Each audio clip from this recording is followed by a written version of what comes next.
Welcome once again to another beautiful session of our podcast. Today we're going to talk about everything real estate.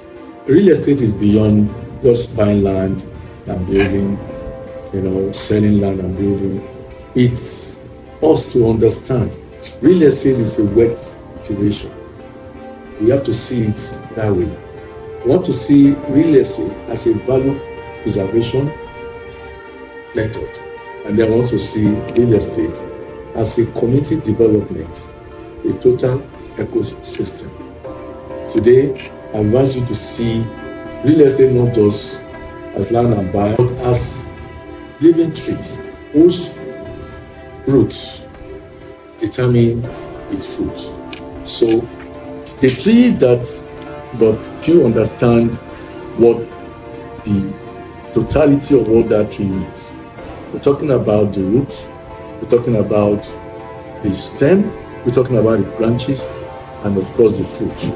So people see the fruit where to sell, to buy, but what brings that is sets of branches.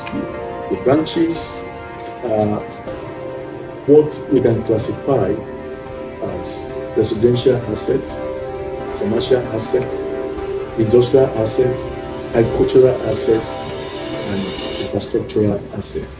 All these come together as properties under each one of them. So we have the urban planning, which actually serve as the supporting branches. Urban planning, finances, constructions, and all these come together to support the residential, commercial, and agricultural properties that we talked about. Now the fruits, the wealth that is created, the homes that is built, the jobs that are provided, community and national development. Now, it is very, very important here to see that there are some engines that drive that fruit that we talked about, with the wealth creation. Or wealth is created under capital appreciation, cash flow, and then we have some leverages like mortgage bankers that can actually provide the finances, for the real estate to be built. Also, we have ownership value that grows under the equity growth that comes along with our real estate development. Now, I also like to talk about the drivers for making the real estate a wealth creation ecosystem. One is location. Location is very important in showing up the value of our properties. We also talk about the accessibility. The property must be accessible, hence the wealth grows. Then security. Security is very important. The place where it's secured, migration comes, and as a result of that, there is property appreciation, which at the end of the day gives us the wealth.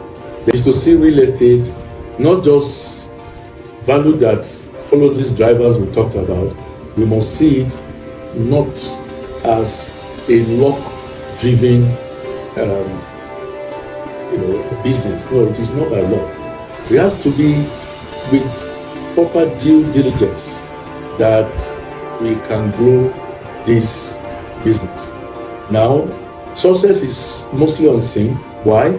Because there are some hidden disciplines, on this route. We talk about documentations, legal compliance, due diligence, relationship, and risk management. All these are important in making sure that real estate creates the wealth. The fear of missing out is whereby people buy with emotions, not doing the due diligence. Okay, this must be thoroughly be avoided. An investor will buy with punching with calculators, not emotions. Title are more valuable, we must remember this, than the property's appearances. Practical perspective that we have to look at We need to conduct due diligence, as I said, before buying. Ask, how do I make money? But what can go wrong?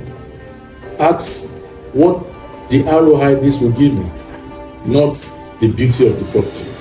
We look at three persons, one laying the bricks, one building a wall, and then one also building a cathedral. Of course, real estate is about people, communities, and legacy. Fortune are built by knowledge, integrity, experience, and practical wisdom. And most importantly, consistent in value creation. So, the objective today is for us not simply to encourage people to buy property, it is to encourage people to think differently.